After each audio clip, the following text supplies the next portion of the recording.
चलिए दोस्तों बढ़ते हैं हम अपने अगले। तो चलिए दोस्तों बढ़ते हैं अपने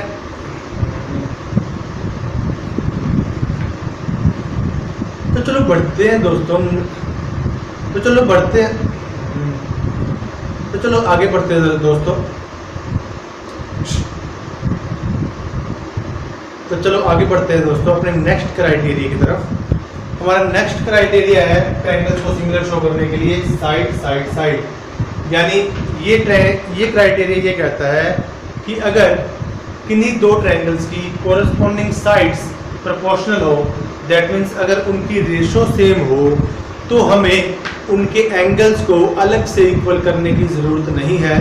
अगर ट्रायंगल्स की कोरस्पॉन्डिंग साइड्स की रेशो भी सेम है तो भी ट्रायंगल्स क्या हो जाएंगी, सिमिलर हो जाएंगी, हमें एंगल चेक करने की ज़रूरत नहीं पड़ेगी। ये वाली थ्योरम कहती है। तो चलिए थ्योरम की तरफ बढ़ते हैं।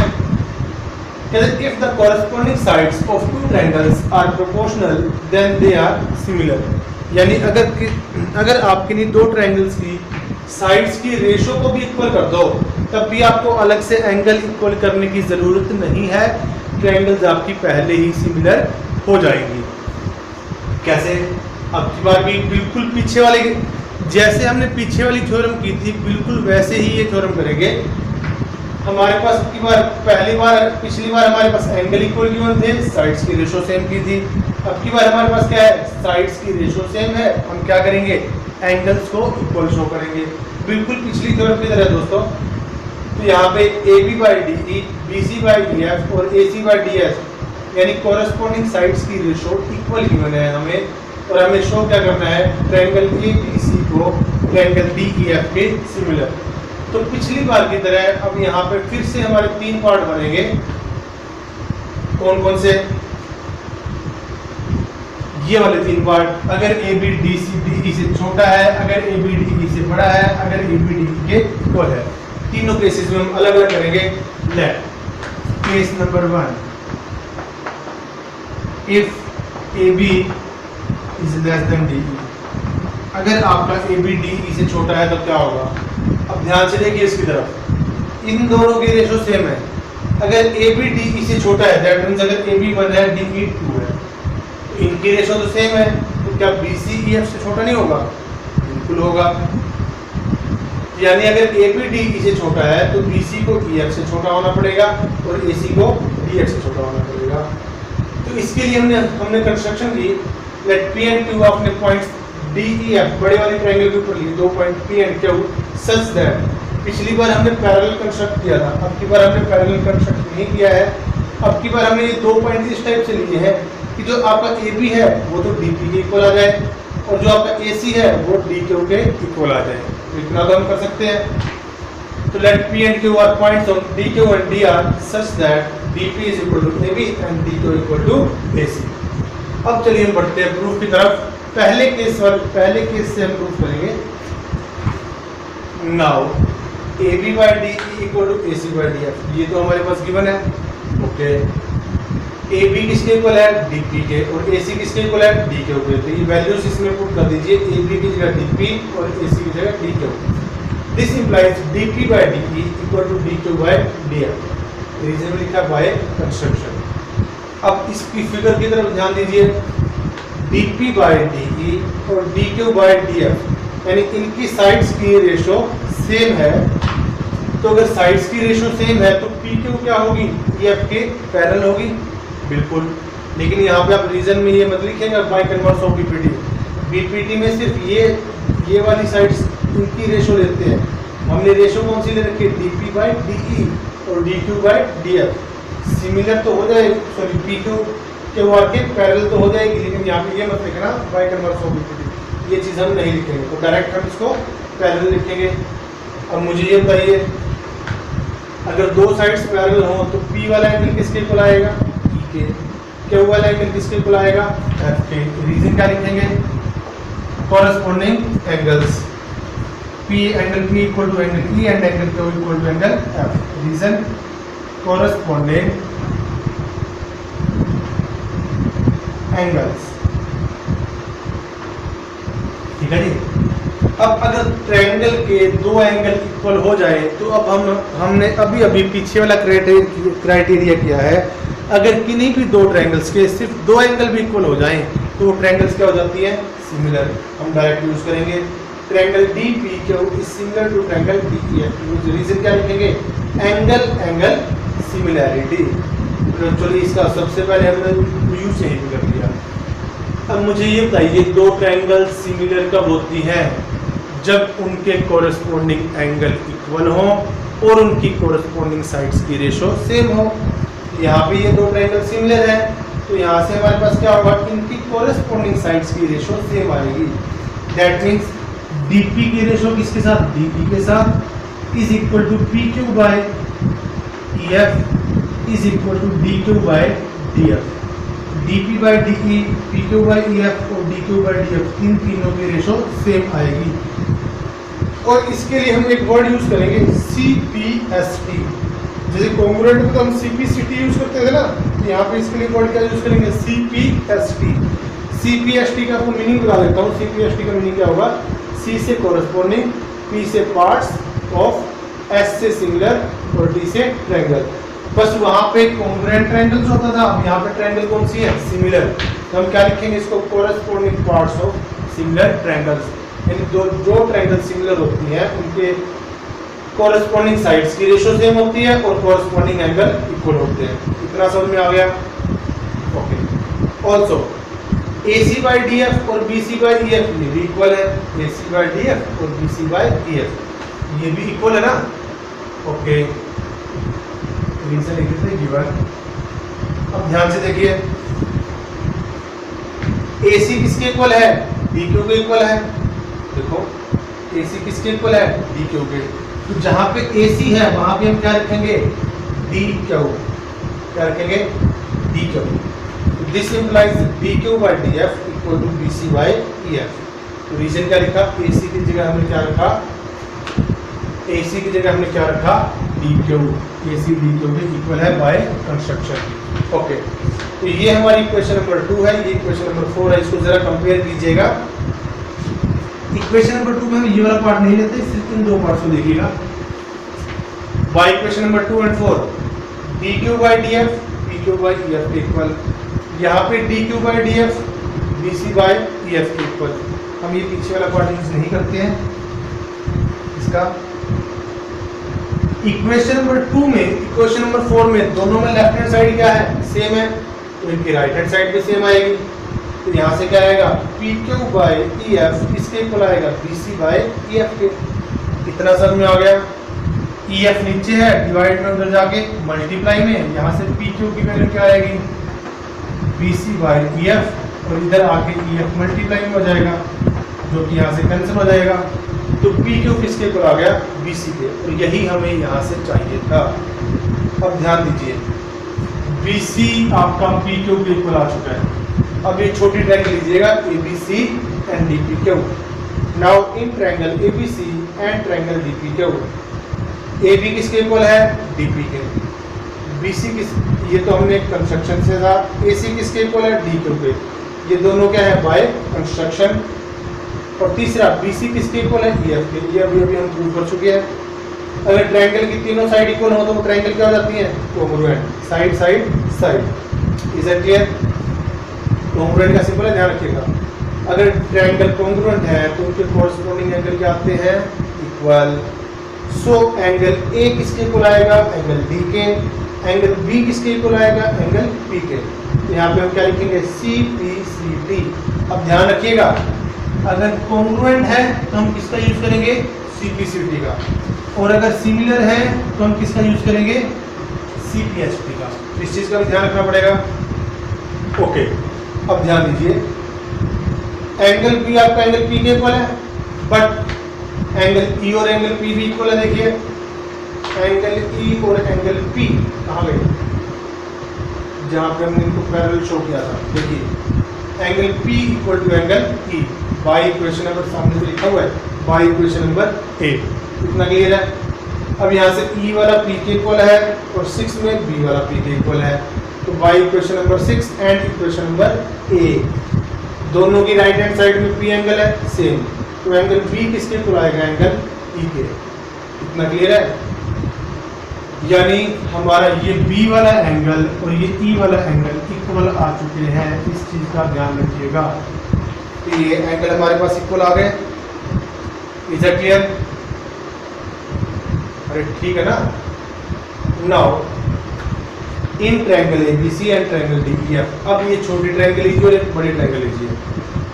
Angle A equal to angle D, equation number 5 में देखिए ए वाला डी के इक्वल आ चुका है, क्योंकि यहाँ से मुझे दो छोटी ट्रायंगल ली थी, ए वाला डी वाले के इक्वल था, ए वाला डी वाले के इक्वल हम यहाँ पर लिख देते हैं बाय इक्वेशन नंबर 5, और बी वाला ई वाले के इक्वल। अभी प्रूफ किया हमने, प्रूफ। इतना ठीक है। और अगर इन ट्रायंगल्स के दो एंगल इक्वल आ गए तो ये ट्रायंगल क्या हो जाएंगी, सिमिलर, क्योंकि दो ट्रायंगल्स के अगर दो एंगल इक्वल आ जाए तो ट्रायंगल क्या हो जाती है, सिमिलर। और यही हमने शो करना था। हमने शो क्या करना था, अगर साइड्स की रेशो सेम है तो हमें एंगल्स को अलग से इक्वल करने की जरूरत नहीं है, ट्रायंगल पहले ही सिमिलर हो जाएंगी। देखो ना, अगर साइड्स की रेशो सेम है तो एंगल तो अपने आप इक्वल आ गए, साइड्स की रेशो भी सेम है, एंगल्स भी सेम है, तो ट्रायंगल्स क्या है, सिमिलर। तो यहाँ से बच्चों हमने दो बातें सीखी हैं। एक तो पिछले क्राइटेरिया से, अगर एंगल सेम है तो हमने साइड्स की रेशो को सेम करने की ज़रूरत नहीं है, साइड्स की रेशो अपने आप सेम हो जाएंगी। और एक इस क्राइटेरिया से, अगर साइड्स की रेशो सेम है तो हमें एंगल्स को अलग से इक्वल शो करने की ज़रूरत नहीं है, एंगल्स अपने आप इक्वल आ जाएंगे। तो चलिए, ये तो हमने इसका केस कौन सा किया, जब ए भी आपका डी ई से छोटा है। सेकंड केस भी हम यहीं पे करते हैं, वही है पिछले क्वेश्चन की तरह, सिर्फ नंबरिंग चेंज करनी पड़ेगी। सेकंड केस हम यहीं पे ले लेते हैं, case number 2, if A B is greater than D E, बड़ा होगा तो क्या होगा, इसकी नंबरिंग चेंज कीजिए, सिर्फ नंबरिंग चेंज करनी पड़ेगी पिछले क्वेश्चन की तरह। यहाँ पे ले लीजिए ए बी सी और यहाँ पे ले लीजिए डी ई एफ। क्वेश्चन आपका वही सेम रहेगा, प्रूफ भी आपका सेम रहेगा। कंस्ट्रक्शन अब कौन सी ट्रायंगल पे करनी पड़ेगी, ए बी सी पे। तो let P and Q are points on कौन सी साइड्स के ऊपर, डी क्यू डी आर की जगह A B and A C, such that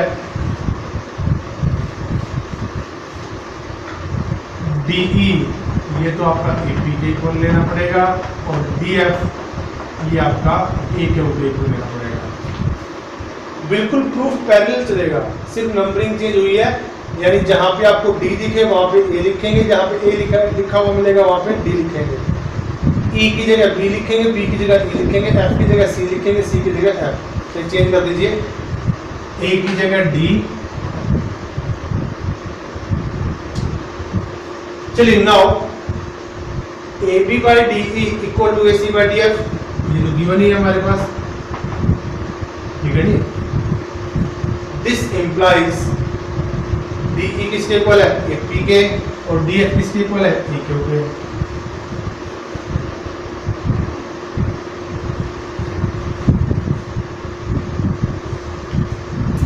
this implies A B by A P is equal to AC by AQ by construction DE की जगह AP लिखा, DF की जगह AQ।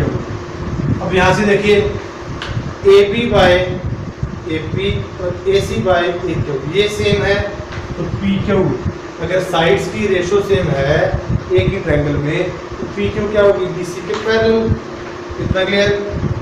अगर PC B, अगर BQ PC के PQ PQ अगर BC के पैरेलल है तो P वाला एंगल इक्वल आएगा B के और Q वाला आएगा इक्वल C के। इतना क्लियर। अब वही चीज है, अगर ये दो एंगल इक्वल है तो ये छोटी ट्रायंगल बड़ी ट्रायंगल क्या हो जाएगी, सिमिलर। कौन कौन सी सिमिलर आएंगी यहाँ पे, A P Q and triangle ABC. अब ये ट्रायंगल अगर सिमिलर है तो इनकी कोरस्पॉन्डिंग साइड्स की रेशो सेम आएगी। अब कोरस्पॉन्डिंग साइड्स की रेशो कौन सी, A B by A P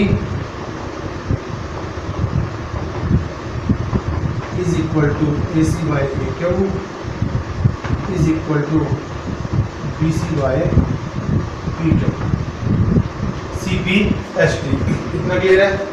A B उल्टा ले लिया हमने, A B by P Q, B C by Q, P sorry A B by A P, B C by P Q and A C by A Q.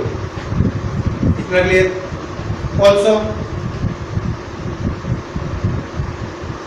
ये ratio equal आ चुके हैं ना। Also given condition पे लेके आइए, B C by E F और A C by D F,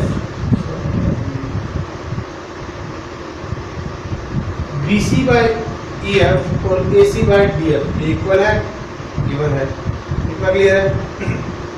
this implies, अब हम इसकी जगह क्या लिखेंगे, जहां पे आपको डी एफ वर्ड दिख रहा है, डी एफ की जगह हम क्या लिखेंगे, A Q, that means A C by A Q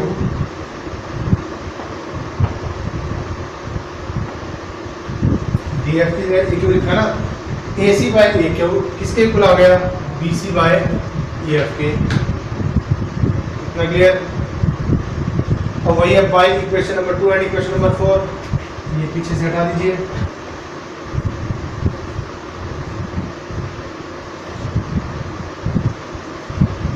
यहां से दोनों के लेफ्ट हैंड साइड सेम है, देखिए ए सी बाई ए क्यू यहाँ पे भी है, ए सी बाई ए क्यू यहाँ पे भी है, सिर्फ हमने नंबरिंग चेंज कर रहे हैं और कुछ नहीं है।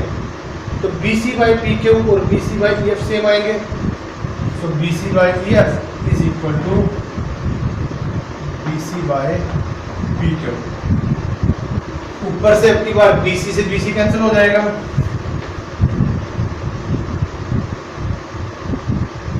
बी सी को उधर ले जाए,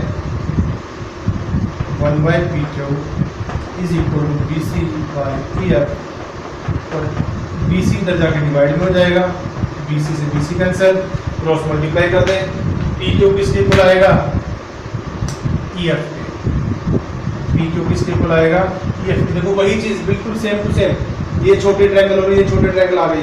अब इन छोटे ट्रायंगल्स को कॉम्पोनेंट शो करेंगे, डी ई आपका ए पी के इक्वल है, डी एफ आपका ए क्यू के इक्वल है और पी क्यू आपका ई एफ के इक्वल है। डी पी आपका सॉरी ए बी की जगह हम क्या लिखेंगे, D E, D E is equal to A P, लिख सकते हैं D E equal to A P, D F is equal to A Q, ये तो बाय कंस्ट्रक्शन थे। और तीसरे वाला E F is equal to P Q, ये अभी हमने प्रूव किया है। E F is equal to P Q, तो ट्रायंगल कॉन्ग्रुएंट हो जाएंगी बाय एस एस एस। और अगर ये ट्रायंगल कॉन्ग्रुएंट हो गई तो डी वाला एंगल ए वाले के और बी वाला एंगल सॉरी डी वाला एंगल ए वाले के और पी वाला एंगल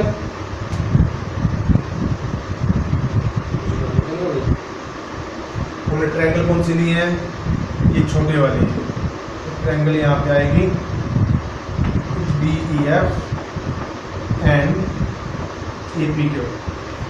तो ट्रायंगल कॉन्ग्रुएंट कौन सी होएगी, D E F is congruent to triangle A P Q. तो एंगल ए वाला एंगल डी के इक्वल, एंगल पी किसके इक्वल आएगा, एंगल ई के। रीजन क्या लिखेंगे, सी पी सी टी। अच्छा जी, इतना क्लियर है। बट अब इक्वेशन नंबर ए में देखिए, पी वाला एंगल किसके इक्वल है, बी के,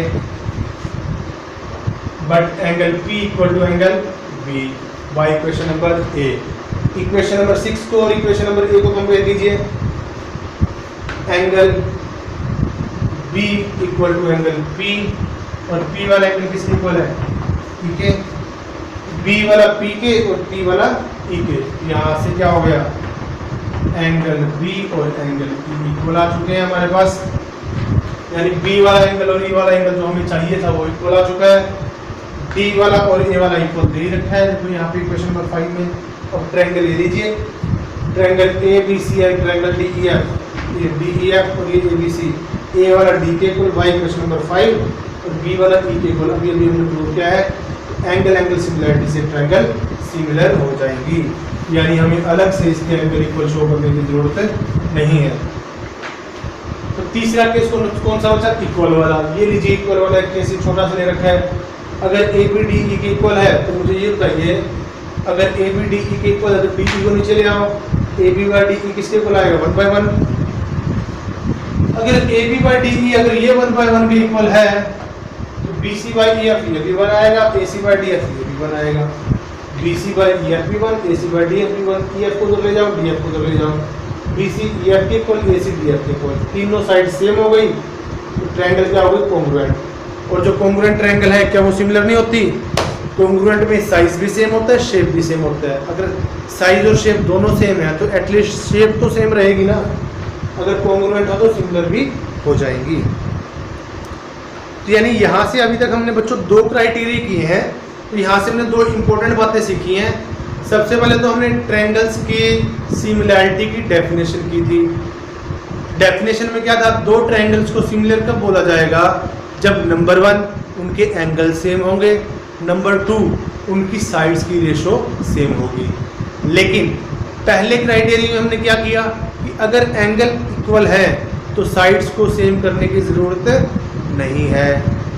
ओके, यानी अगर किसी ट्रायंगल के 2 एंगल भी इक्वल है तो ट्रायंगल अपने आप सिमिलर हो जाएंगी।